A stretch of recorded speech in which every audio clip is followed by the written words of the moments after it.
We're walking contradiction. There's a pattern-based aspect of humans. We are pattern-based creatures. Our whole worldview or our perception is shaped by past experiences and past events. What you've done in the past is the easiest thing to do. I was looking at some of my money stories, and there was a moment with my dad that I never put one and two together. My dad had lost his job. Was like, oh, we're totally fine. Like, I'll work 3 jobs if I have to. Like, you have nothing to worry. And I remember I put myself in a situation where I'm financially screwed, and I find my way out of it to sort of mimic the patterns of my father and saying, I'm going to work harder than I've ever worked in my entire life. I have this moment where in Austin, like the sun's rising and I'm sitting there and I'm drinking a cup of coffee and I'm like, no, that's working harder is not the answer to this. If you're too myopic and you focus just on one area, you're not able to see sort of the bigger picture. And that's what happens when a lot of people, unfortunately, become narrow focused. They can't see outside of that. Pain is inevitable. Suffering is optional. I think suffering starts to come in when we're learning the same lessons over and over. How can I shortcut the suffering? How do I make sure that when that comes, I can sit there, I can be with whatever's coming up for me in the moment, like it's not going to be a disaster. All right, welcome to another episode of Money Stories. Today, I have my dear friend and nonverbal communication expert, behavioral scientist, Blake Eastman. Welcome to the show. I'm so excited to get your insights because I just think you're one of the most brilliant people I know and really appreciate how you view the world. And I can't wait to share that with our listeners. Yeah, thanks for having me. It's always strange when you're on podcasts and you're like a friend, but it's like, it's a cool vibe. I like it better. I know. I want to only have my friends on the show. That's kind of the way I want to go. But, being a behavioral scientist, being a professor of psychology, I want to both use your story and your own experience, but also through the lens of behavioral science. And I think poker is as good a place to start as any.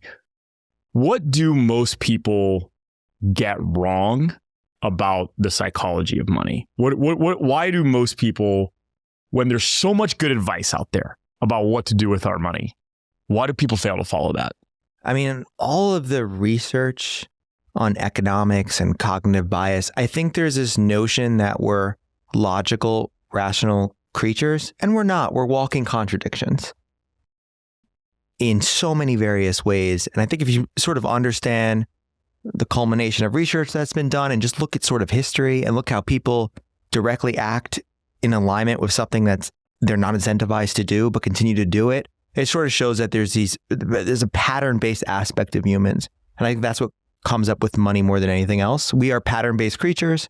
There's this whole sort of concept or theory known as predictive processing, which sort of suggests that our whole worldview or our perception is shaped by past experiences and past events.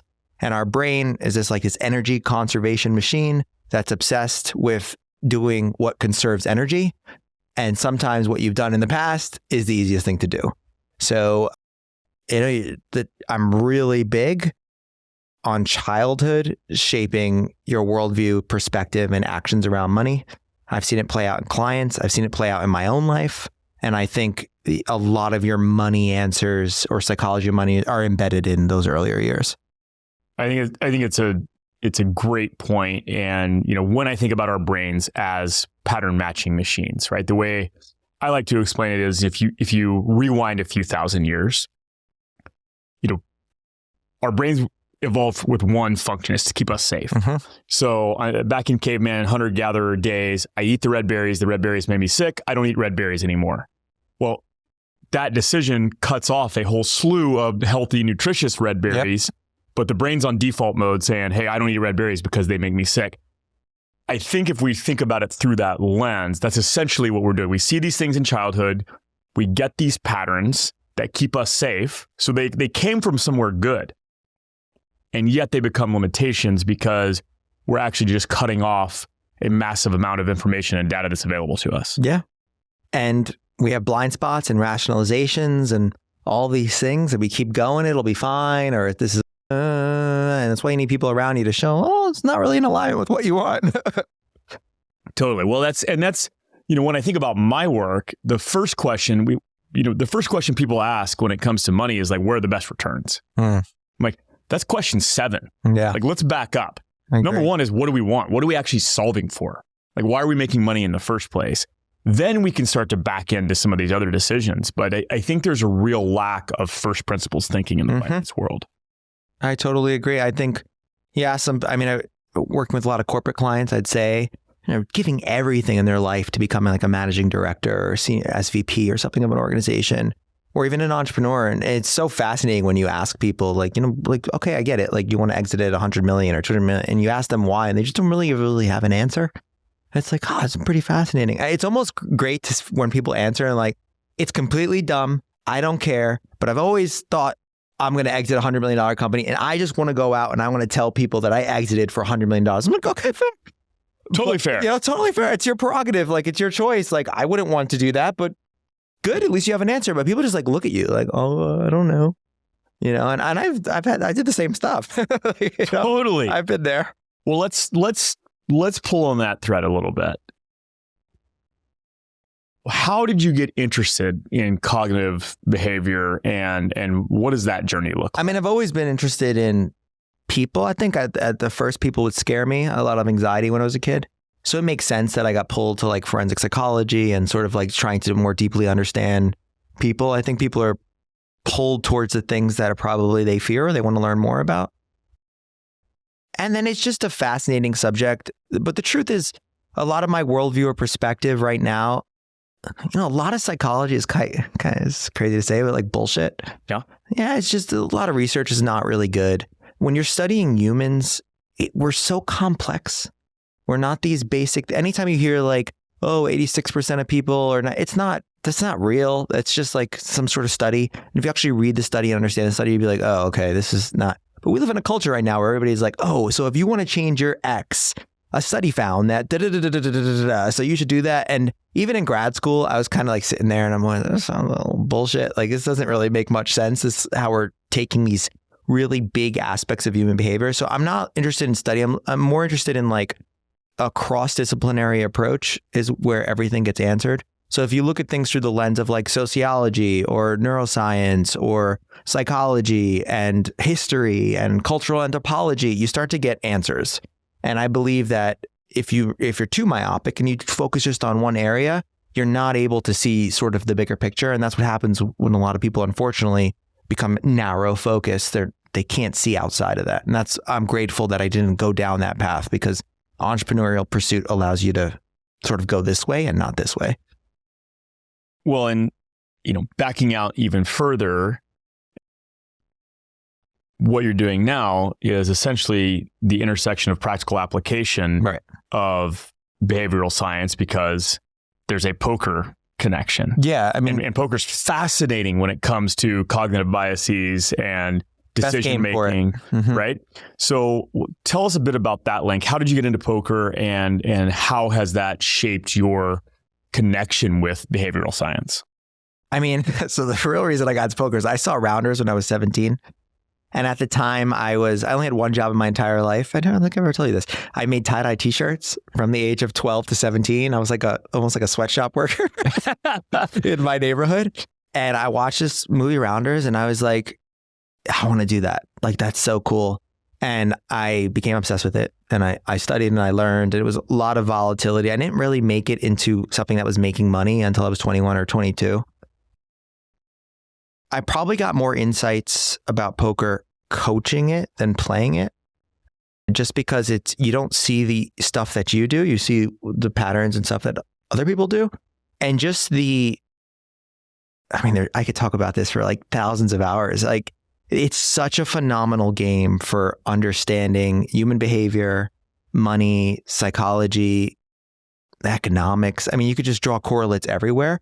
But at the end of the day, I think the coolest one is poker is a process-based game.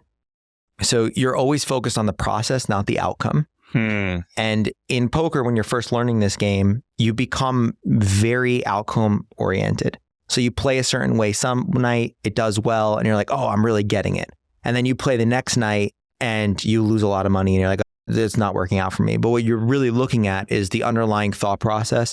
on sort of how you approach your decision making. And poker is the biggest smack in the face game because there's very few things in life that don't have direct feedback loops. Right. So like a lot of people listening to this, you might have a business where, all right, if you're in sales and you go out and you do 2,000 calls this week or next week or whatever, it's going to have some ROI, right? Like just being out there. Poker is not like that. So poker is a game where you can make the right decision given the information that you have and not be rewarded for that decision. You can also make the worst decision and be rewarded for it. So the foundation of variance or sort of luck in poker, it shows you how people handle it, how it comes up, and there's just a lot there.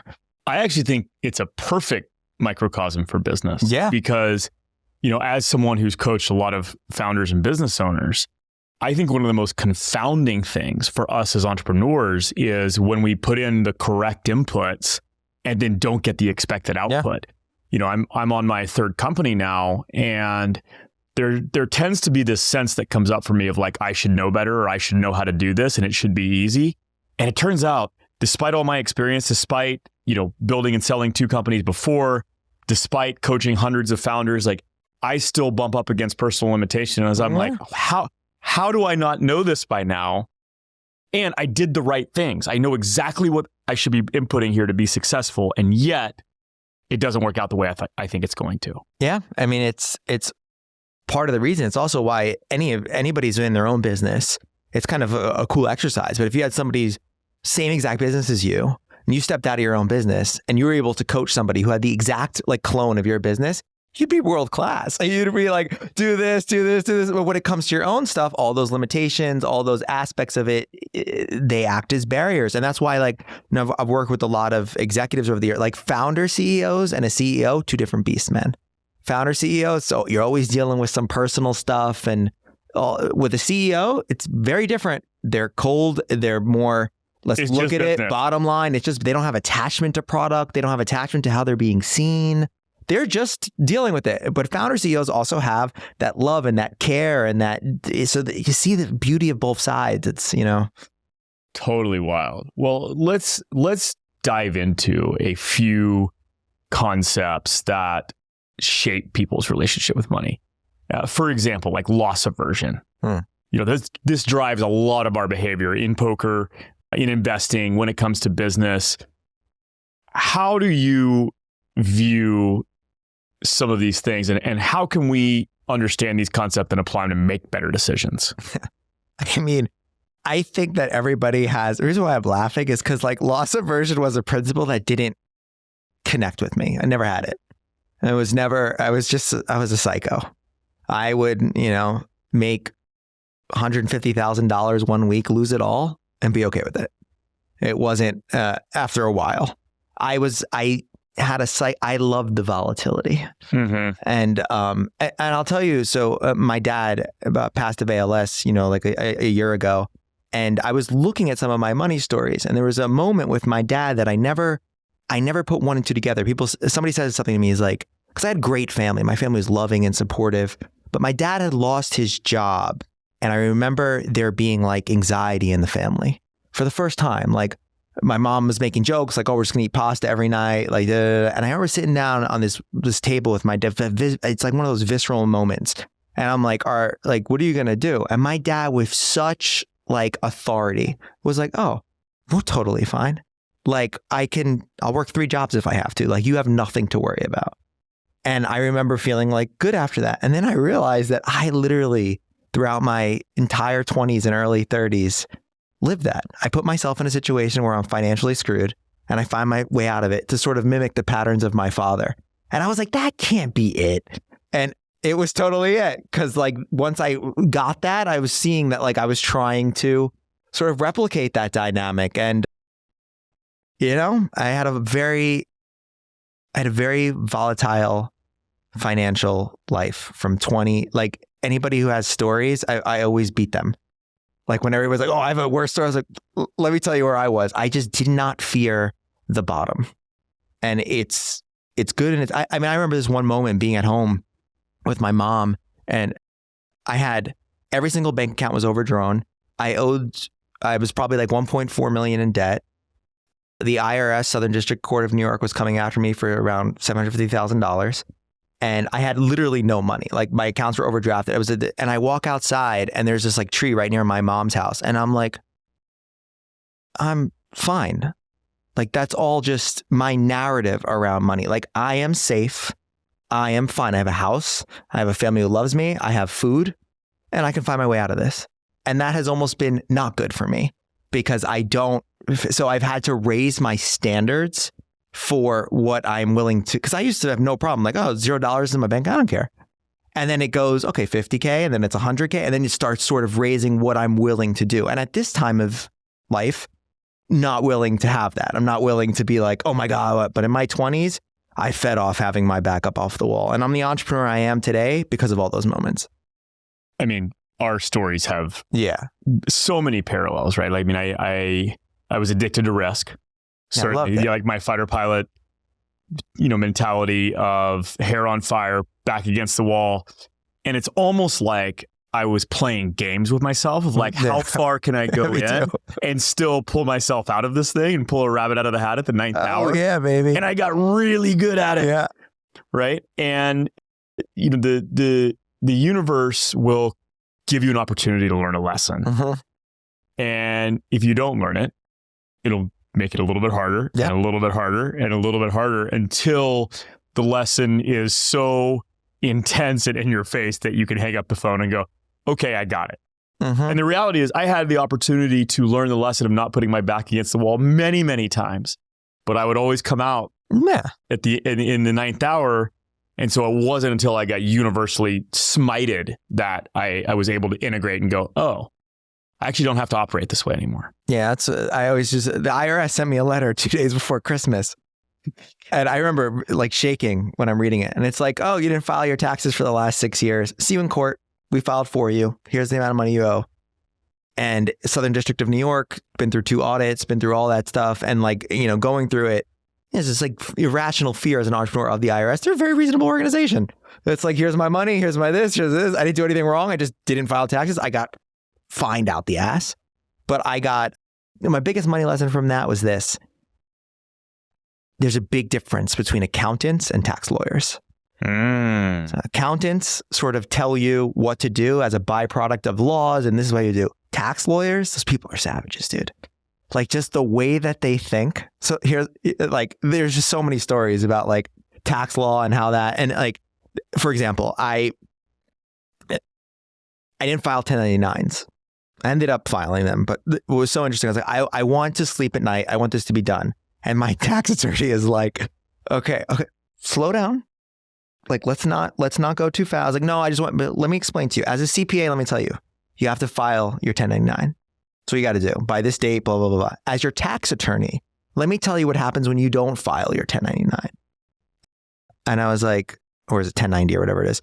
And I was like, well, what happens? And he was like, well, if the IRS ever audits you and they look at that specific thing, they will say, why was that not filed? So I was like, oh, so you don't actually have to file? No, you can file it in the middle of the audit and have a small pen. I'm like, these people are playing chess, not checkers.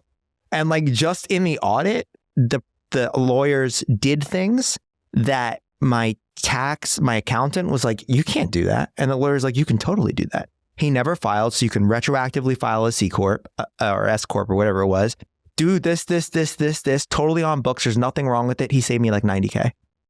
So it's just like so now to this day, all tax things are filtered through a lawyer and an accountant. And I want to understand, and I'm very big on, I have sort of have like a civic duty. Like I believe like I have no problem paying taxes. I never had an issue with that. But there are certain things that are just like, strategic, and you have to be smart as you make more and more money and how you sort of want to allocate those things. And I'm just a big fan of tax attorneys. It's so worth it. So for the IRS AI gods that are listening, Blake is totally above. No, I'm good. Like I really feel like at the end of the day, like ever since that audit, it's kind of like, come at me, bro. Like I know I have everything. I don't break laws. I have friends. Yeah. And we have mutual friends. Like they tell some things that are write-offs. I'm like, go read the 27 page of, that's not a write-off, bro. Like you cannot write that off. Totally. But this is the way I think about taxes is like, I always tell my team, hey, I'm fine with paying penalties and having things say, hey, you actually can't do that. I'm not fine with going to jail. Exactly. There's a line. There's a line, right? So unethical? Nah. But let's also, do our best to, hey, take things off. And they come back and say, hey, you're actually not allowed to write that off. Okay. Yeah. So I just have to pay some money back? All right. It's reasonable. And it's just, don't go to jail. That's just kind of and some people operate in a way where it's like, you're not good. Well, and what strikes me about this conversation, beyond just the taxes, but the behavior piece, is we can know, like you're simultaneously like studying cognitive behavior science and putting your back against these crazy situations, these money situations. How do you think about that relationship? I mean, it kind of like totally makes sense, man. Right. Because you look at some of these just classic studies where they're like, oh, we'll give you like $10,000 and you look at it and you're like, yeah, I'm acting in alignment with that. like I'm kind of, everybody wants to think of themselves as special, but there's just like these patterns and trends in human behavior that sort of just recur. And I think I just got good at over time. I mean, it's so funny because I got good at over time. I protected myself at that time for saying, I was very good at saying like, this is the right decision for me at this time in life. Yeah. And being able to conceptualize that. So, but was it? Probably not.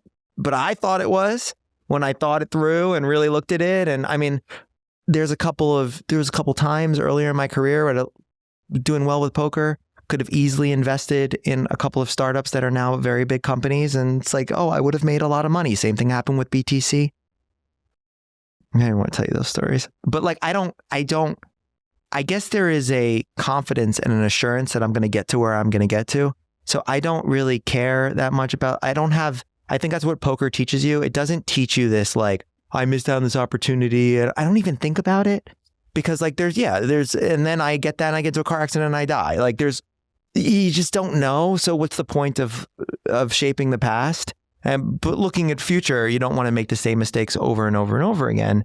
And yeah, I was a different person in those poker days, man. Like when we talk about the thrill, there was a rush. There was a rush in getting yourself out of a situation. I would run up my Amex card to 100K and be like, all right, I got 20 days or literally 100K. I'd look, I know all the Amex, I love them so much because I'd call them up, be like, hey, I can't pay you. What can you do? Can you pay $1? I was like, what? It's like, yeah, I could pay $1. Yeah, probably. And then, just pay it within the next 2 because they're so reasonable, but just feeding off of I fucking did it. I did it. I did it. But then I would, make be in the hole at 100, make 120, and then the next month spend 180. And it was just a cycle of that. How do you break that pattern? I think the only way is to go broke. For me, yep. I really believe in this thesis that you can listen to as many podcasts. If you are one of those people out there that can listen to something and internalize it and do it, you're just a world-class learner. But I believe that pattern changes in behavior only come from failure, not really successes most of the time. So I needed to fail in the way that I failed in order to become a different person. I think if we go back and things were different, no matter what was happening, I had an epic failure on that trajectory. It was going to happen. And I'm grateful that it happened in the amount of money. I could have easily seen a world where instead of owing the IRS $750,000, I owed $4 million and I wouldn't been able to get out of it. Right. And it would have been much harder. So I'm grateful for that failure because I'm just a different person because of it. And I love the way you're talking about this because I feel totally the same way. For me, it was my failed e-commerce investment. I lost $1.5 million in 18 months. I mean, I was talking to you and you were excited about that investment. Yeah, absolutely. I'm like, oh, it seems like a cool idea. I remember using them and, Yeah, totally. But here's a couple of things that I think are in line with what you're saying. Number one is I am so grateful for that lesson. First of all, I wish upon everybody a failure that is good enough to smack you down, but you don't have to start completely over. Yep. It is the ideal way to fail. Like scaffolding for failure. Yeah. But, prior to that, I carried a certain arrogance that only someone who's never lost could have. Right. And, the reality is I was my coaching career was just taking off and I got scared. I got scared about who I would have to become a great coach. So I went out and I distracted myself. And I said, well, if I turn this company around, that'll give me the credentials. That'll be the story that I can tell to be a great coach. Because I really wanted to be one of the best coaches on the planet. Well, be careful what you wish for. It gave me exactly what I needed. Yeah. A dose of humility, right? A ability to be more empathetic when, because I think 35-year-old me might have looked at a business owner who was struggling and be like, just figure it out. Yeah. Right? There was a distinct lack of empathy because I always just figured it out. Uh-huh. Then the universe put me in a situation where I couldn't figure it out. Yeah. Now I get the lessons, I get the rewards on the backside of that. So failing through pain is and integrating the lessons is certainly probably the most effective way to learn.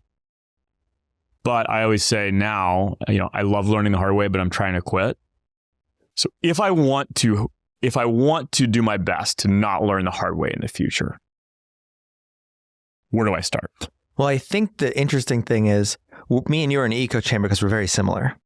So our pain was the same, but pain is relative. So I think people right now hear this and they're probably not seeing themselves in our story.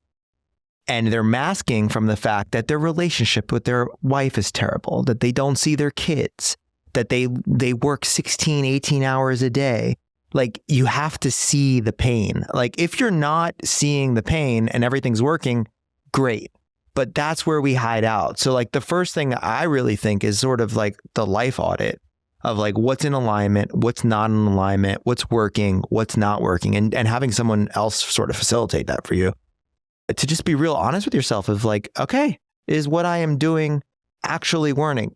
So the answer is awareness. Like people just are not aware. And I wasn't either. We thought that was a healthy thing. And I had friends around me that we would all commiserate about, oh, how much you stuck. Like it becomes a little bit of an echo chamber. So I would start with first being like aware. One is aware. And then two is find out like where the pattern originated. Yeah, I call that insight. Yeah. So my AI loop is awareness, insight, action, integration. Yeah, that's perfect. I like that framework a lot. Yeah. And insight is, okay, where did this actually come from? Yeah. Why am I like this? Like, why do I keep doing that? And it's also when you can see that you keep doing the same thing over and over again, it's like, and sometimes the same thing, that's what's so weird about humans, right? Like, I have friends and I've seen people that are insanely wealthy. I wouldn't trade in a heartbeat my life for theirs because they've got one area of wealth, but they don't have, the other aspects of it. And they're just so hyper focused on, they think they're winning because they have a lack of awareness of the areas in their life where they're not winning. And and usually you're going to be really like, most people are going to be defensive around those things and you're not going to own up to it. I'm a good father. I see my kid, once a week, or every day I help them with, or I'm a good mother, or I'm a good this, or I'm a good that. But good is relative to what your standard is. Well, I mean, one of the most dangerous phrases in entrepreneurship is, I'm doing this for my family. Oh yeah, it's such bullshit. I know. Totally. Because first of all, let's go to immediately, inheritors.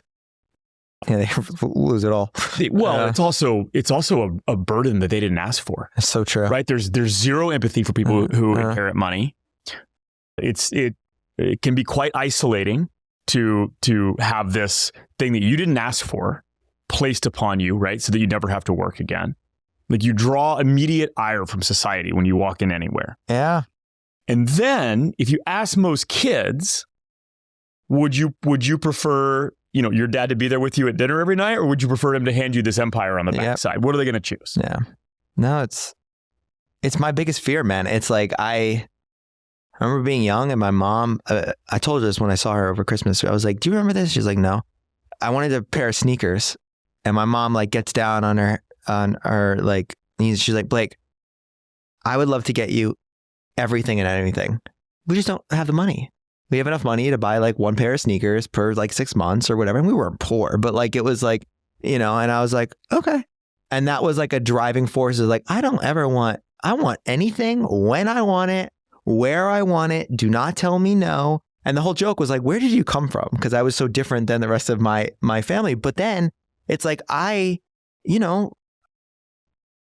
there's an accomplishment and I was telling my wife, like, we're moving to a new home in 20 days. Like, it's so insane. Like the home that I grew up with my family in versus this home. Like, I am now that like rich family, where you're like, what did they do? Like, there's all these food in their refrigerator and their house is so big. And it's like, I don't want to rob my kid of that pursuit. But at the end of the day, they're going to grow up in a different circumstance than I did. And that's probably one of the biggest things I think about with kids is like, how do you raise kids that inherently do it? And I've got a lot of like entrepreneurial friends that have like all their hacks and stuff. Like, it's a different fucking thing, man. It's a different thing when you're like going to certain vacations. And I'm not changing my lifestyle for my kids. Like, I want nice things too, right? Like, absolutely. But that's what they know. And then what do they desire? What do they want to reach for? Because I wanted to stay in the nice hotel. I wanted to go to eat dinner everywhere, right? Like, it's tricky.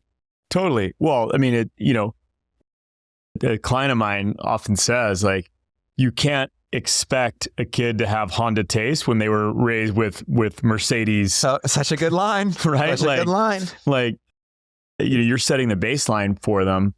But you touched on something a little earlier that I'd love to unpack a little bit, which is real wealth. Yeah. Beyond the money in the bank account. What does wealth mean to you now? Yeah. So I told this story. I'll tell it again. So long story short, during the 2008 financial crisis, I was playing with the people in finance in New York and everything was burning. Like AIG's gone and Lehman's under and all that stuff. And at the time, somebody had owed me $50,000, right? And I was like, oh, I don't, like, their world is like burning, right? I don't want to be like, hey, like, do you have that? It wasn't good for relationship management. I lose money. I need the money. I send them a text. I said, listen, I know a lot's going on for you and there's a lot of fires going on, but is there any way we can settle up? And he answers me in like 10 seconds. He goes, of course we can. Stop by Sunday. And what did he said? I don't see any smoke. Winky face. And I was like, oh, that's weird. Like, I would assume. So I go to New York City, I go to Manhattan, I go to a brownstone, beautiful brownstone. I'm greeted. I walk upstairs and he's sitting there, and this is like Sunday morning, with his legs folded, reading the New York Times, like nothing is going on. Not a care in the world. Not a care in the world. And I'm like, and he passes over the check, slides over the check. He's, here you go, Blake. Like, you always could ask for me to settle up. Like, why did you wait? I was like, no. I'm like, because all of this fire. He's like, what fire are you talking about?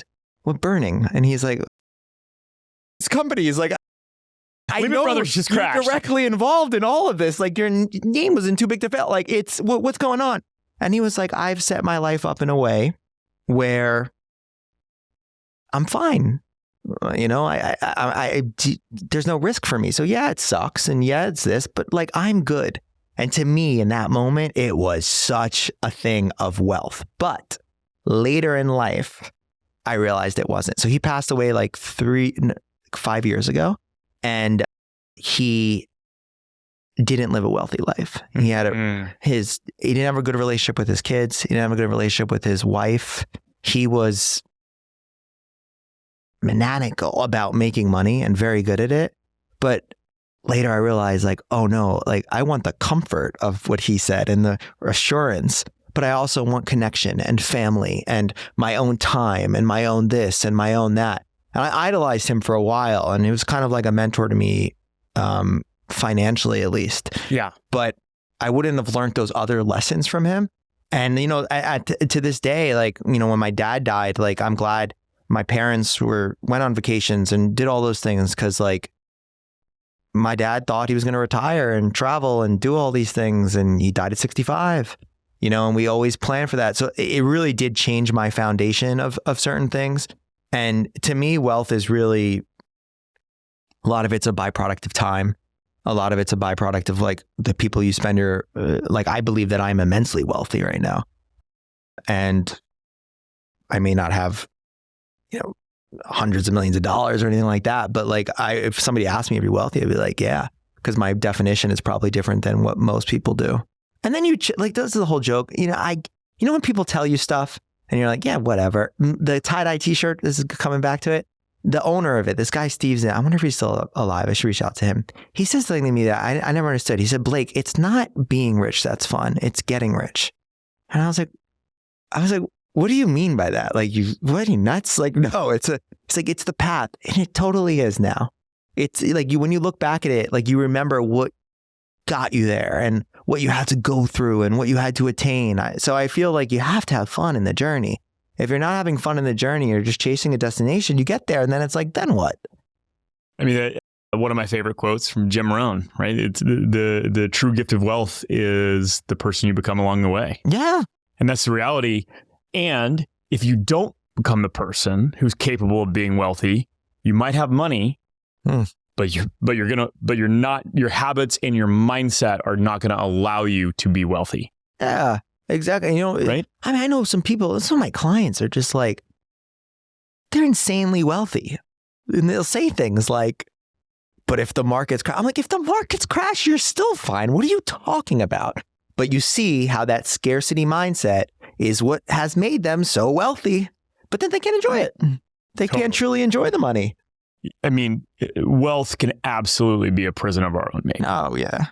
Right. And so, one of the 4 freedoms that I talk about is freedom of mind, because you can have all the money in the world, but if you're staring at the ceiling at 2 a.m., worried about the market crashing, do you truly have wealth? Yeah. I would argue no. No. And I think the only time you make these realizations is when you go through the shit and you lose someone close to you, or you have your health taken from you from a heart attack or something, and it has you see the world. But I've seen people that have had like 2 bypass surgeries and are still out there grinding.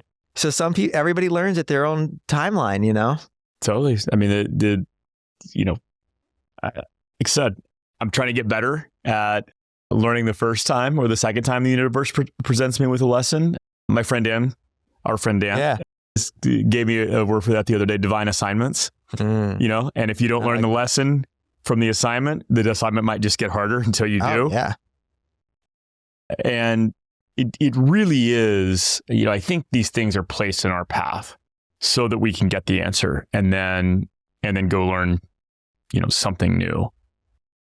Or we'll just be stuck repeating the same loop over and over. I have this joke, like, some people are like, religious or whatever. I call it a simulation. Yeah. Like, I'm convinced we're in a simulation. So that's the thing. So I'm like always probability says. Yeah, we are. So I'll always be like, all right, like the simulation is doing this. And I kind of feel like it's almost like there's this joke of like, there's like these rankings that you have to pass.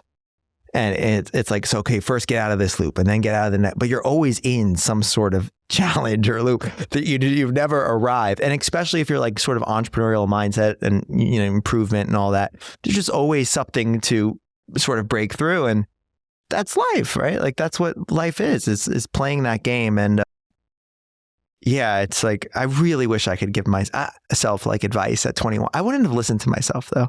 Like if I had a time machine. What advice? My first piece of advice would be like, you need a coach. Number 1. Why?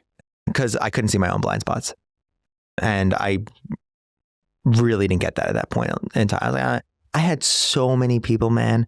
Like I had offering to like mentor me. I was disgusted by the concept of a mentor. It's going to fucking mentor me.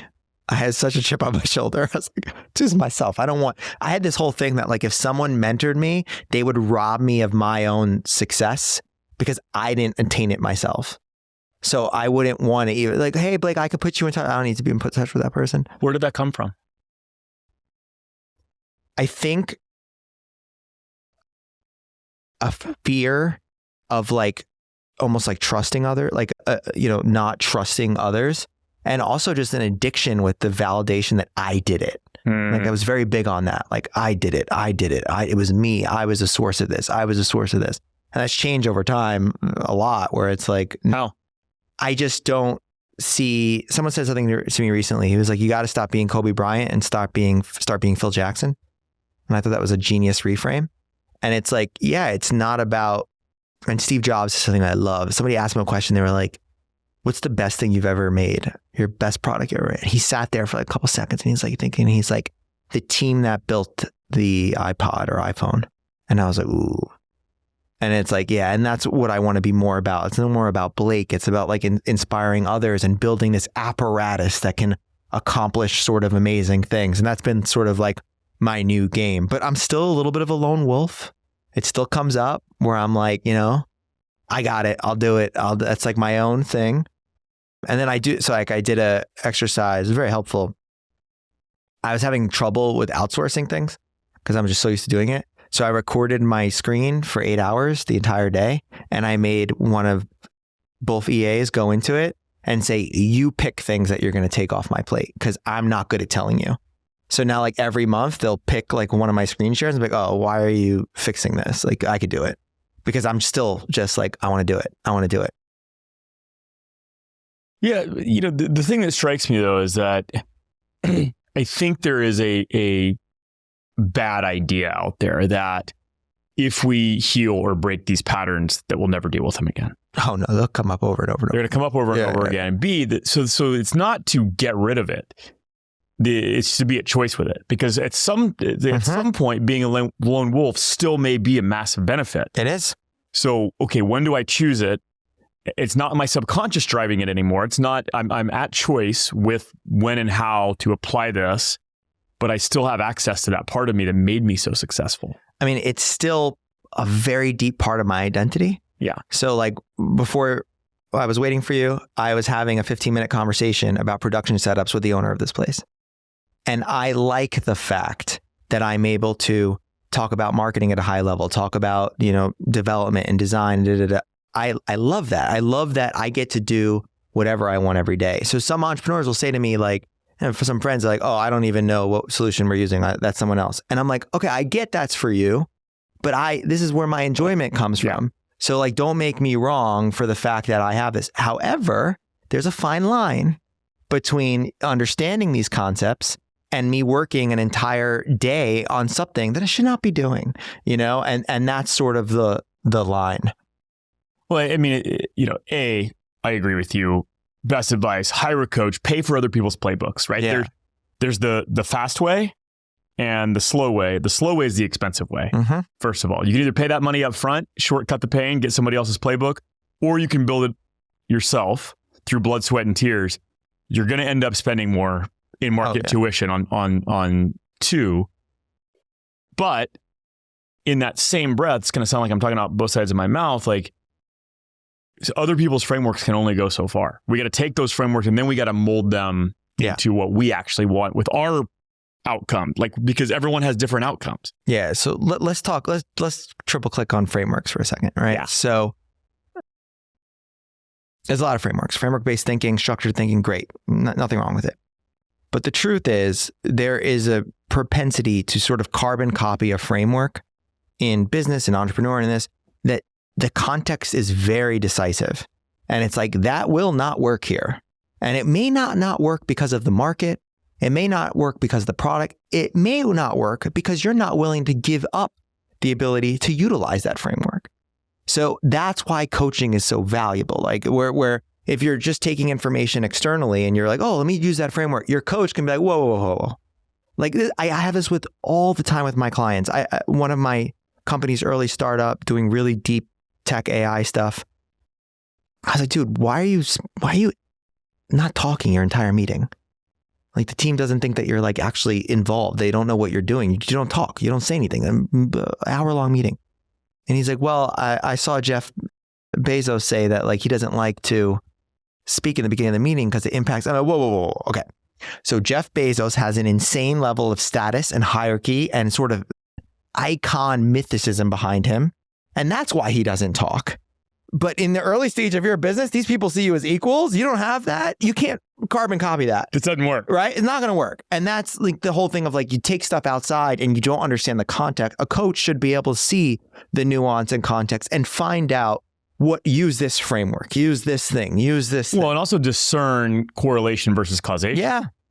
Right? Because, I mean, obviously, ice cold plunges get a lot of shit nowadays because people took that and went, well, if I have the same morning routine as Alex Hormozi, I'm going to be successful. It's like, no, that's not actually the thing. Yes, there are some benefits of creating discipline and working out and doing all of those things, but that's actually not going to be the thing that gets you to the next level. Yeah. And the whole like notion of high performers and watching it's all nonsense, most of it. Like you're seeing like cuts of them.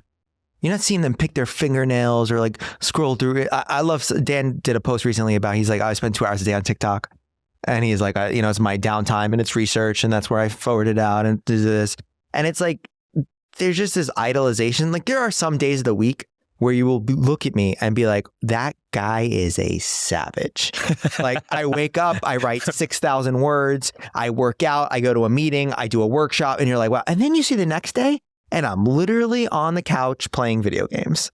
But nobody puts those in those reels. Like, here's what my day really looks like. So then you carbon copy and you over index on the fact that if I do all these things, I'm going to be that. Come on. Like, no. It doesn't work like that. Like, I know some very high performers that I would consider like, I've built something for myself where my output, I try to always think of high performance as this mixture of, you got time and you got output, and you're trying to condense time and increase output. To me, that's what high performing is. It's not working from 7 a.m. to 10 p.m. at night. There's times in life where you'll have to do that. But for the most part, I think it's really cool if I could wake up I don't wake up with an alarm clock. It's one of my favorite things.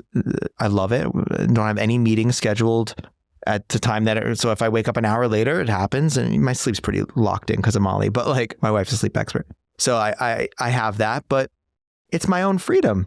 And I love that. And that's beautiful. And I have to sometimes, for me, being around high performers, I have to schedule downtime for myself. So I put in my calendar sometimes, like on a Saturday, let's say, or a Sunday, which I just literally only up until like 3 years ago, I stopped working weekends. And that was revolutionary. It was like, oh my God, me and Molly were so proud of ourselves. Like, okay, let's start with, I still work, but it's my enjoyment work. It's not like working on the business, not in the business usually. But I put in my calendar, 12 p.m. to 3 p.m., sit on the couch and do absolutely nothing and play video games. You deserve it. And by scheduling it, it gives me permission to do that. Because sometimes I'm playing, what am I doing with my life? I should be doing more. I should be doing Like, no, you need your off time. Like, you need to have that. If you were listening or watching right now, like, this is profound, because when we talk about wealth, right? Hustle culture is a disease. Hey, stop going to dinner with your friends, put your head down and grind, look up in 10 years and you'll be a billionaire. Like, who cares? Yeah. You've given up the best parts of your life. Like, everybody go right now and put a block in your calendar to play video games. Do what you want to do. Or do something stupid, take a walk with no point, with no need to get better. It is one of the best gifts you can possibly give yourself. You know who taught me this, right? Your wife. It was Claire. At a mastermind, Claire said, you need to do things not for a reason. Because every time I would do something, I'd try to be the best, or just do things for the sake of doing things. And I was like, I really like that. I need to do more of that in my life. And it's been a staple ever since. It's the best. Yeah. Right. And the tweets, the Instagram reels, like the way we're shaping our mindset is, yes, look, we want to take some of these habits on, and, you don't want to be so unstructured that you lose purpose, and we get it. I don't think most people listening are in danger of going that far. Most people, if they gave themselves the gift of an unstructured hour a day, would dramatically increase their life enjoyment. Yeah. And it's also about, there's also something really interesting, is what kind of worker are you? Right. So for me, if you were like, hey, Blake, I'll see you at 6 a.m. What we're going to do is we have a bunch of interviews that we have to do. Okay. And we're going to do interviews from 6 a.m. to 7 p.m. From a social perspective, I have no problem with that. I can talk for an entire 12, 15 hours and be excited and passionate and all that type of stuff. When it comes to writing and intellectual output and good ideas and good thoughts, 12 hours, no way. It's going to be, out of those 12 hours, going to be 3 hours of actual decent material. And then the drop off is so substantial that I'm like, I should just be doing something else right now. So it really depends on the kind of work you're actually doing. And I think our whole ecosystem is not really geared towards knowledge workers. It's geared towards other stuff. And yeah, I hustled hard from, I mean, I'd say the age of 17, I graduated high school, and the person to my right was going to Harvard and the person to my left was going to West Point. And I remember sitting there and going, I'm fucking smarter than both of these people. Like, what did I do with the last 4 years of my life? Like, I didn't do shit in high school. I was playing cards, I was playing video games, and I was always smart enough just to always pass. The teachers hated me. They're like, I can't fail him, but he's not a good student. I made a commitment to myself. This is never going to happen again. I'm never going to feel like this again. So I went to school and I was a nut job. I got shingles twice. I was stressed. If I got if I got an A-, I would lose it. I became an absolute nut job for 4 years. I did all my friends partying, clubs. I did none of it. I worked, I studied. I went out once in a blue. Then immediately when I left that, I became an entrepreneur. Same thing. So from the age of I didn't really start living until I think I was maybe 33. I just worked every single day. That's all I did. That's all I knew. And it was me hiding out and me doing all those types of things. And some of the skills that I have are because of those 10 years of being in that flame. So I don't want to make myself wrong about it. There's this woman, man. I got to find it because I've said this like 10 times. She wrote a thread on Twitter that I thought was so genius. She said she ran a tech company with like 60 engineers. And I think it was in New York City. And she says, I was going on a date and I left my leather jacket. So I went back to my office to get my leather jacket. And I see this young engineer working in the office at like 9 o'clock at night. And I sat there and I sat next to her and I taught her about life-work balance and how you have to have all these things. And then I walked out and I immediately felt guilty because I got to where I was by not having that balance and then gaining it. And I didn't want to rob her of that. And I was like, that's so profound in a certain way, right? So it's like, I don't think I'm half the person I am today without those 10 years. But if I had a coach, I don't think it would have been 10, it would have been 5. And I still would have learned the lesson. That's what you know what I mean? Right, because look, pain is inevitable. Yeah. Suffering is optional. Mm-hmm. And I think suffering starts to come in when we're learning the same lessons over and over. So how can I shortcut the suffering? Because pain's inevitable, right? Like I am going through a really amazing period of my life right now. And I know that at some point it won't be this good. Yeah. Something will happen, right? Maybe I'll lose a family member, a pet, whatever it is, that's coming. So there's no way to avoid the pain. But what I'm doing now is thinking about how, when I can see a valley on the horizon, how do I engineer out risk? How do I make sure that it's not catastrophic? How do I make sure that when that comes, I can sit there, I can be with whatever's coming up for me in the moment, but it's not it's not going to be a disaster. I mean, so to bring it all together, when my dad first got ALS, I remember looking up the simulation and saying, I'm going to work harder than I've ever worked in my entire life. I don't know why I said that. Like I had money to pay for his alternate treatments. The family was good, but that's all I know. In times of stress, work hard. That's all I knew, right? Then 2 weeks later, as my dad starts to lose the ability to move his hands, to drink, to eat on his own, I have this moment where in Austin, like the sun's rising and I'm sitting there and I'm drinking a cup of coffee. And I'm like, no. That's working harder is not the answer to this. It's being able to savor these moments. It's being able to have the mindset of, it sounds cliche, but it's like, no matter what you're going through, there's somebody going through it a lot worse. And I do this tool where I use a historical context. So I say like, okay, everything I'm going through right now, what would it have been like for people 300 years ago? Like 300 years ago, we might be doing this conversation and all of a sudden our village might get sacked and our wives get raped and both of our heads are cut off, right? Or we're going to war every other, so if you just see that your problems in the grand scheme of reality are really not that big, it allows you to de-risk. It allows you to do all those things. Well, there's just such an inherent narcissism. Yeah.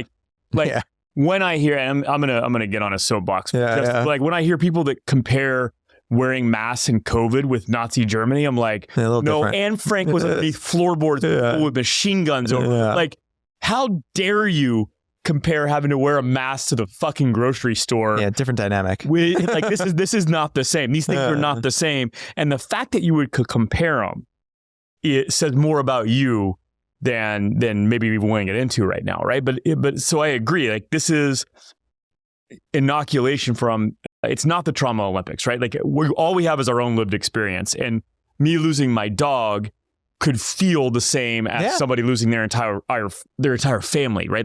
Like we only have our own lived experience, right? So it's not trying to plot it and dismiss the pain that you're in, but there's a healthy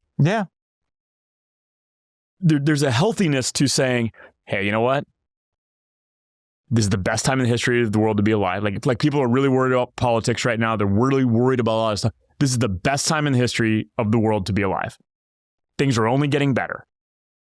And maybe, just maybe, I can stop feeling sorry for myself for just long enough to actually start to create some of these moments. And you need to feel them. You need to know the method that works for you. Right. So some people, sitting in it works. They sit in it for 30 minutes and they really feel their emotions and they really go through it and they cry or they throw something or they do whatever. Enough of that now. And now let me try to, you got to find out and I think it works for different people. I mean, I'm so callous that sometimes I just block everything out and it hits me later. Right. It'll hit me in random moments. Well, when you're addicted to stress, when you're addicted to risk, you got to be really good at compartmentalizing. Oh, I mean, and that's, so most of my stress was always in my stomach. Yeah. Right. So for years, I just had stomach problems and I'd have this palpable anxiety and I don't have any of it now, but occasionally if I went out with you right now, we had cheeseburgers and some alcohol and a milkshake, tomorrow I'd get that feeling and I immediately go back into the old, I start going oh my God, I have no money. I'm this is not 20 years ago. It's not 15 years ago. You're fine, you're healthy, you're safe. This is a physical sensation in your body that's a byproduct of something else and has nothing to do with the state that you're in. And I just go through a process of I'm good. I have nothing to worry about. And I constantly do that. But the thing, it's not fair. The thing that everybody's got experience in life, just seeing my dad go through ALS, that just changed it changed me. It's hard to get to me because I'm just seeing him go through that. I was just it's a particularly just hard disease. And I'm just okay. It's terrible. So if I get a cancer, I was telling my wife the other day, I was get a cancer diagnosis. I'm it's not ALS because it's relative to what you experience. But my wife doesn't have that same because it's not her dad. Right. And the people listening to this don't have that because it's not there. So you have your own things that you ground in reference to and you collect those and those are a source for you getting out of whatever you're in.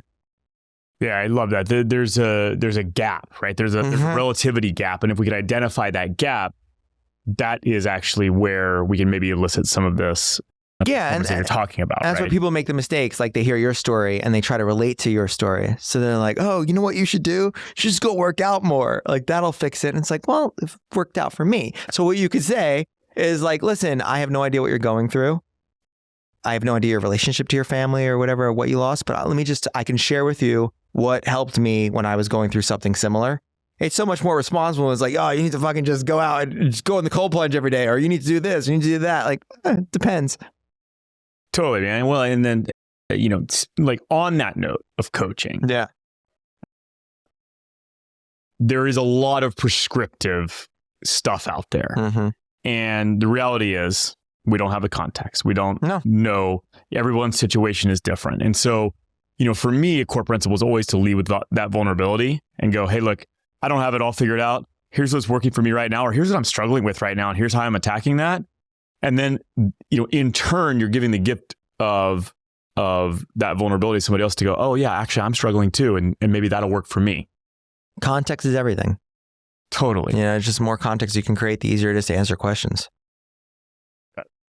Nailed it. Well, back to, because I love advice for 21-year-old self or yourself 10 years ago. So one is hire a coach. One is hire a coach. Two, it's a stupid saying it, but balance sheet. Yeah. I didn't know my numbers. Yeah. I lived with my head in the sand. I was all right, I can pay the rent. I did not know my numbers. And that was very bad. So 2, if there's all these things in life, but at the end of the day, the sort of lifeblood of a business is money. Yeah. So in order to sort of measure the performance of the business, you need to measure your money. And I did not do that. And then 3, maybe this would be 1, never stop working out. Because for me, that was such a part of my mental health. And I was like, I was in really good shape from like 21 to like 24. It all left when things started getting hard with the business. Like I was a hardcore runner, a hardcore CrossFitter. I was in great shape, and I still haven't been able to sort of get it sort of like back. And I would have never have stopped physical. I didn't realize how much of a psychological thing that was for me and how stabilizing working out was. Well, I would offer you a corollary perspective though, because I would submit, given our similarity, that part of that was driven from a different place, maybe driven from a dark place. 100%. Like I used to be. For me, it was. Yeah, we were both like ultra events where my feet are bleeding and I'm like, yeah, push it harder. I wasn't good. Yes. So I would have liked to have carbon copy my mindset around fitness and health now to back then. Yeah. So it's easier now, right? But you're 100% correct. I was dumb. Yeah. Well, I mean, doing the best with the information that you had, right? Yeah. And the reality is that ultra and endurance sports are a really good place to go create physical pain. Yeah. To distract yourself from what else you're doing. From what else you're doing. And I want to go back to balance sheet as well, because this is one of the things that I give out for free. One of the most powerful tools in my entire coaching practice is the one-page wealth snapshot. Mm-hmm. We'll link to it in the show notes, because it is a one simple view at the numbers that matter. Mm-hmm. Money in, money out, net worth and debt, right? I mean, like this is like very simplistic.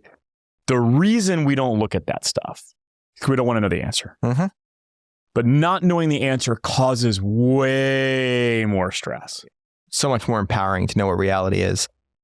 Totally. Yeah. Now you can actually start to make good decisions. Mm-hmm. And this is I mean, I'm with you, man, right? Like if the account's up, we're doing great. If the account's down, we're doing terrible. Right? That is like, for me, for sure, getting a handle on numbers is just absolutely critical. And not obsessing. I'm not saying have a 64 tab spreadsheet where you track every cent and go, I spent $213 on my cell phone this month. Doesn't matter. What are the numbers that matter? Yep. And then take ownership of those numbers. Yeah. No, and that's part of the reason is like by having optics over your numbers. Like I do like kind of monthly reviews, and I did a yearly review this year, and I was like, like looking at the potential of like one line of business. It's like, if I grow this, it's got a ceiling. Like I can't do more than 2 million because I wouldn't be able to actually facilitate that. This has no ceiling. This just has more scale to it, right? And I enjoy it more. So I was like, okay, not doing this anymore. Like, and slowing, I would have, if I don't look at the numbers, I would have just thought that I make all this money. I was like, I don't know. Like, you don't really know. I use Tiller. I like this application Tiller. I love it because I like to build spreadsheets and stuff. So it just shows me everything. Snapshot, each business, boom, boom, boom, boom, boom. What's working, what's not working. And put in the calendar like once a month, like review it. And then also like just when I was younger, I mean, do you know how much money I paid in interest? It's like I spent like $300,000 in interest from these like payday loans I used to take. You know, and I don't hate on them because, you know, nobody else would give me money, but they did. And then you start to be like, oh, so now I can get SBA money because my finances are in order and I can do all this type of stuff. That option's available to me. It wasn't available to me when you didn't file 6 years of taxes, right? Like, it's just like, and also I think at the end of the day, like, it's just a thing of integrity. Like not knowing, it's kind of like you just hide out from it. And I guess I do agree with what you said though. Like I know people that kind of go into this like weird obsession thing with their money, like about like little things. And I'm like, dude, like why are you focusing on a $22 bill? have your EA go through or do something like that. Like that's some weird control mechanism of like wanting to know where every dollar and cent is, or that just seems silly to me. Yeah, no. Yeah, it's just like, no. And yeah, it's awareness. Yeah, well, it's finding the 80-20, the Pareto principle of like, okay, I want a minimum effective dose of monitoring my finances. I want to be empowered to make good decisions, but I don't want to spend time tracking shit that doesn't matter. Yeah. No. And it's still to this day is I don't think I've, finances is still my, and it's different. I play things still risky, but within a risk that I'm willing to take. And that's going to change when I have a kid. Yeah. I might not have a child and I'm responsible for other things. I might be like, okay, the number, but it's a conscious decision instead of like hiding out. Like it can be empowering if you say, no, this is my minimum. This is my this is what I'm not with. And you stick to that versus just not knowing anything and just like operating in a vacuum. Yeah. I mean, this is what I always tell post-exit founders or people getting ready to exit is take a small percentage and go blow it. Either blow it on a car, blow it on stupid investments, like buy some crypto, like whatever you want to do, but take some to blow, because if you try to optimize every dollar and put it all perfectly, it will result in self-sabotage. So this is my friend Alyssa Cohn. She's like a founder CEO coach. And she was like, we were talking about finances and she's like, so what is your financial account? I was like, I don't really do any of that shit because I don't understand it, right? And she was like, what do you mean? Like, you don't have like a basic Vanguard account or something like that? And I was like, what's a Vanguard account? I had no idea. But then just this year, like my little Vanguard account was up like 31%. And then you get addicted and you're like, oh my God, look at this. I made money. And what really helped me is like automating my finances.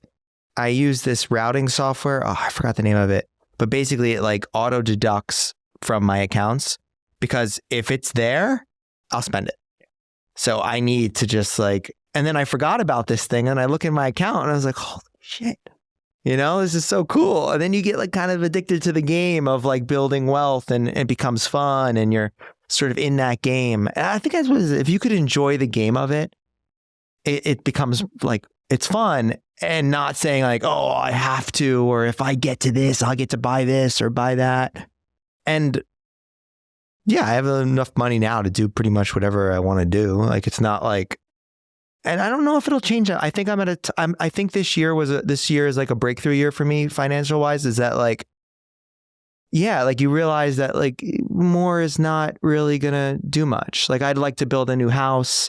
I'd like to do things like that. But like, yeah, if I want to do that, I can do that. If I want to do this, I can do this. Like, it's just, you realize you're not going to get much out of it. And there's a beauty in that. And I'm in a shedding shit phase. Yeah. I'm selling both my supercars. Oh, cool. Currently. Because, I always try to give people permission to spend on the things that really bring them joy, but you better get clarity about what brings you joy. Yeah. Yeah. And supercars were a really important part of my life 10 years ago. It was really important to me to have the car that I had the poster on my wall when I was a kid. And I looked last year, I put 1,100 miles on my two cars. Yeah. So, okay, clearly this is not a priority for me anymore. Yeah. Now, does my expenditure match this output? No, it does not. Yeah. Like my calendar is showing me that I'm not enjoying this thing. It's responsible. Great. I love that. Because, having spent a lot of time around the ultra wealthy. Yeah. Around people with multi 9 figures, 10-figure bank accounts. More does it make better.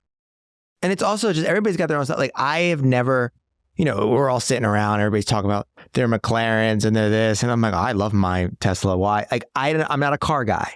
I could understand, but then I saw, I think it was Nick. And he was talking about something about customizing Porsches, like that you can customize them a bunch of different ways. I was like, oh, I could see how that's appealing. And then, because I got my license like 3 years ago, so I didn't know what it was like to drive a car, right? Not a thing for you. But now I know, like, oh, driving it's got this fun sort of thing. But what you want to say interesting? I don't like attention for things that I'm not in control of. So I don't like having a nice car. I don't want people looking at me. Yeah. I don't mind them reading my, book or videos or all that. But I don't like the wealth optic attention. It's just something about it. I don't like it. right? So that's why. And then I was in a supercar with a friend, and I was in a McLaren and all these cars, and I'm just like, yeah. And I'm always trying to inspire them. Like, I'm so happy for you. You got your dream car. But like, I don't fucking care. They're hard to get out of. I'm like, this sucks. How do you get out of this car? Basically, that's the reason. Don't ever buy a McLaren. Seats and, you know, they're super hard to get out of. But everybody's got their thing. So I'll tell you one like purchase for me, right? Like, so years ago, I think I told you the story. Years ago, I had the same guy that I told that story about before, the whole Lehman thing. I wanted to buy a watch when I was playing poker because I felt insecure that everybody had these like expensive watches and I didn't. So I said, listen, can I take you out to dinner and can I pick your brain about like what my first watch is going to be? And he's like, sure, let's go. So we go to dinner and we're having a conversation and I'm asking, you know, IWC and like all like what's good? Should I get a Rolex? Like, tell me. So he just sits there and answers all my questions for like 30 minutes. And then he stops and he puts his like napkin down. He's like, wait, let me ask you a question. And I was like, what? He's like, do you deserve to buy a watch? And I was like, excuse me? And he's like, yeah, do you deserve to put a $50,000 optional piece of luxury on your watch? And it's like, what's your definition of deserving it? He said to me, and I was like, fuck. I was like, no, I don't deserve a watch right now. I was like, yeah, I don't know how wealthy you are. You're playing our big game, so you probably have some amount of money, but you know, you're a young kid. I don't know if this is the right time for you. And I was like, fuck. I was like, yeah, I want a watch when I feel like I can deserve a watch, right? And over the years, I've sort of flirted with this concept and I always look at watches. And this year, I think on my 40th birthday, I now starting to feel I'm going to fly to Belgium and I'm going to get my first watch. And my first watch is not optics. A lot of people won't like this watch. It's called Resonance or Resonance. It's a watch made by a product designer. And it's just, they're like, you know, between 35K to 50K. But it's like one of those things that like people don't know it's valuable. You'd think it's like an Apple Watch or something like that. Cool. But it's not about anybody else. It's about me. And when I get to look down on the watch on my wrist, it's like, oh, I've got to a place where I can deserve it. And that means more to me than the watch. Yeah. Right? Like than the apparatus of the watch. So I like games like that. Like that's the stuff that Dan does where he like, you know, it's something ridiculous. It's like fucking Ferrari or something. It's like, I deserve the Ferrari. I really like that concept though of like, you know, I'm going to do what I'm going to do to earn this and I'm going to feel good about the purchase because I've made a lot of purchases in my life that I don't feel good about. Yeah. That I'm like, do I really deserve this apartment? Do I really deserve this? Do I really deserve that? You know, the deserving question is interesting. What I try to do when I'm thinking about a purchase is, how do I want to feel as a result of this purchase? Or how do I want to not feel as a result of this purchase? If you pull on those levers, you'll usually find the real answer. How do I want to feel? I want to feel significant. Yeah. That's what I want from a watch, right? Until you get to a place where, hey, this is actually just for me. This is a reminder for me. That's super cool. Most people can't quite get to that. Oh yeah. You know, from the get-go. So what are you trying to feel when you're going out and you're about to swipe that credit card? Are you trying to feel part of the group? Are you trying to feel, you know, superior? Are you trying to, you know, justify missing dinners with your kids because you know you're giving up something really valuable to have all of this money? Like there's a lot of things that drive purchasing behavior. Most of it is not healthy. No, I mean, also like, yeah, any of you, it's so interesting because it's just like nonverbal things. Like you can tell the people that like want to show other people that they have the watch just by like how like at a dinner, it's like, you know, they'll like, you know, make sure it's very obvious. Like, yeah, like their gestures will be like this or like that or like this or like that. And it's like, all right. And I'll always say to make them feel good, I love your watch. That's so cool. But I can't relate to it because I don't view it in that sort of way. I think my big wealth thing is houses. Yeah. I like building and creating things. Like I followed the whole build of your place. I was like, oh, it's so cool. Like just to be able to design every detail. And to me, that's wealth. Like I want to have like 3 houses in America, maybe 1 abroad, and you balance between them, or like, that's my idea. And yeah, sometimes like buying a house is, you know, I still think renting is better in a lot of cases, but it's different. Hands down. In terms of like what I want. Rent until you can't buy the place you want to, or sorry, rent until you can't rent the place you want to live. That's and then good. that you know, or I like that a lot. To go build a place. I mean, yeah, it was hands down the best ROI from a return on happiness perspective, not from a return on investment. Like yeah, sure, we made money, great, irrelevant. designing every detail of your space is something that I think is really underrated as a lever to pull. And that's what you just said is so important. Like you have to have almost like a multi-lens way of viewing decisions. Because we think financial decisions are just that's what you just taught, right? Like financial decisions, they're not. They're like happiness decisions and status decisions and how am I going to feel and and I think if you're just a better decision maker unilaterally if you approach like it from a multifaceted perspective. So I love this thread. And I think this is a great place to leave off. We're going to have to do a part 2. Okay, do it. This is so fun talking about the behavioral piece. Let's do it in your evil villains land. That's it. Layer. In the bond layer. Yeah. But, if taking your own life experience and your experience as a psychologist, if you could leave the listeners, the audience, with one piece of advice for how to make better decisions, what would that be? That's a good question.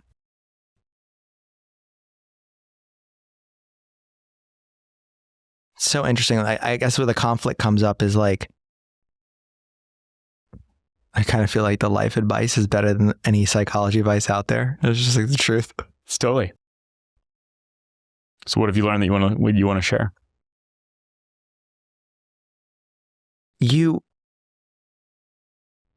I think it's like something along the lines of you as a person right now has a past and has a history, but you really do have your own path. I think we're in a society where we want to carbon copy, and there's no way anyone's path. And sometimes you're following people's path with one lens. So you're looking at somebody who's got a huge social media following, and you maybe want to do that, but you're not seeing what they had to sacrifice in order to do that. So I would say like really choose the model. It's okay to carbon copy and sort of just appease, but until you know what you want and why you want it, you're going to be on someone else's version of the way to live life. And unfortunately, I feel like you're going to have to go through some failures in order to truly see that. But don't be resistant. I don't know. It might be just get a coach. I love it. It really. Just back to number one, right? It might just be like you're curious about your blind spots. You can't. You got to see. You just don't know. So you need the accountability. You need someone who understands your like that's the easier way to do what I'm saying. It's kind of like we're in this room right now. And most people would say like they're in this room. It's got 4 walls, a ceiling and floor. You can't see outside the room. The room is your reality. And a coach might take a cup, throw it at the wall, and it might break it open a little bit. And you're like, oh shit, there's another room. Like, let me walk through to that room. And there's like a whole world outside of you, but it's just so hard to see when you're in your, like I couldn't coach myself. Like that's not how it works. Totally. I'm like, oh, Blake. I will tell you though, like the more, I think writing is an important thing. I think using tools like ChatGPT or any sort of LLM, it can really give you some really incredible insights if you can't afford like higher level coaching. Yes, and yeah. I use ChatGPT as my so therapist helpful all the time. It's wild the insights it'll have. I have a client that uses all his inputs, summarizes it on a weekly basis, and sends it to me, and we tackle the common themes. Amazing. No, it's like it's changing. So like the world is changing so fast, and we have these tools. Like I had a massive realization on this recently. Is like, asking ChatGPT to write Instagram captions, like, LOL. There are some really high level uses that we're just starting to consider. Yeah, I was from a therapy perspective. I mean, there's so many. Like, I'll be honest. Like, my background in psychology is more like in forensics and an assessment. So I was never a clinician really, but I would totally prefer my kid working with ChatGPT than a random psychologist. Not a random psychologist, not a focused somebody that I've sort of vetted. Right. But a random one. It's just... Because they bring all their traumas, they bring their projections, they bring all their cognitive biases. It's tough. And for them to get them right, it's tough. Right? And also, like, all of that. There's something about any of your business people, therapeutic frameworks are, not all of them, but if there's like desensitization therapy or phobia therapy, it's different. But like if you've been seeing a therapist for 10 years, that's like customer lifetime value, baby. Like they're not incentivized financially to get, that's why most of my coaching is designed in sprints. Cause if I keep working with you, I'm not effective. Yeah. Right. And I'll always be there as a person to chime in and we can do that. But like, certain therapeutic frameworks or certain therapeutic modalities are just like, you're listening to one person's perspective and one person's advice for 10 years and you're still in the same place. Bro. Okay, like maybe it's time to start stepping out, right?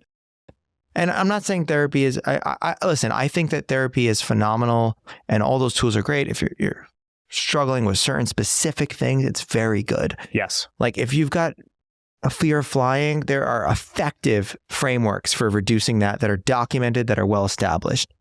But like other things, you kind of need people who, you need a multi thing of perspectives. It would be almost cool if you can go to therapy and you can sit there and you have 6 therapists and they all sort of chime in. That'd be a cool little... Like ChatGPT kind of allows you to do that's that. What it does. Well, you can go into ChatGPT and say, I want you to create a cognitive behavioral therapist, somebody who's got, I don't know, principles of like mimetic desire, Gerard, whatever his name is. You can like put all of the different things in it and say, answer this question from all of these perspectives. The answers are phenomenal. You can even do Freudian. Yeah. It's incredible. It's incredible at language. It's such a cool tool.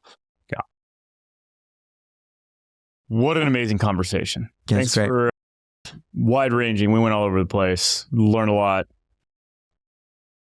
Really appreciate you sharing. Thanks for coming on. Thanks for having me, brother. Thanks for making the time. Yeah. Cool. That was great.